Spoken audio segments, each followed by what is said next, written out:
If you were with us last night, we told you about Harrisburg Catholic Diocese Bishop Timothy Sr.'s first pastoral letter, which focused on the topic of human trafficking. His thinking was, look, that's a difficult social issue most people can agree on. The church takes positions, though, on other social issues about which there's far less agreement, but its views rarely align with those of all the same people. You know, obviously, everyone, the commitment to the sanctity of human life is in the teachings of the Catholic faith is something that everybody is very familiar with. And the most obvious issue that might come to mind when Bishop Timothy Sr. says that is abortion. On that issue, the church very much aligned with Republicans, most of whom think abortion should be illegal in most cases. Democrats overwhelmingly think it should be legal. One of the things that Pope Francis has really challenged us to emphasize is that commitment is throughout the entire continuum of human life.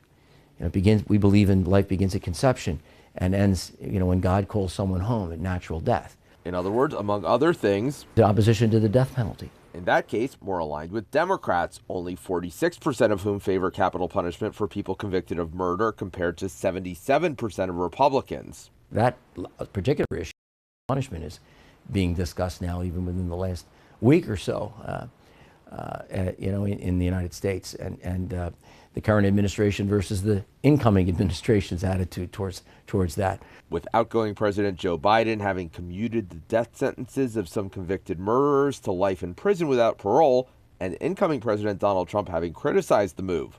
Other issues that, although more nuanced, sound more like Democratic priorities. The shortage of affordable housing. I mean, you talk about an assault on the dignity of the human person. I believe that's a basic human right.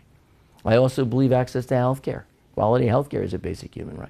Same with this issue. Environmental justice, and people suffer because of climate change.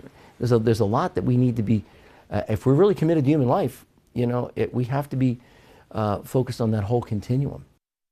But back to the sanctity of life, the church sides more with Republicans in opposing the legalization of doctor-assisted suicide. Senior says there's probably no political party in the world that aligns completely with the church.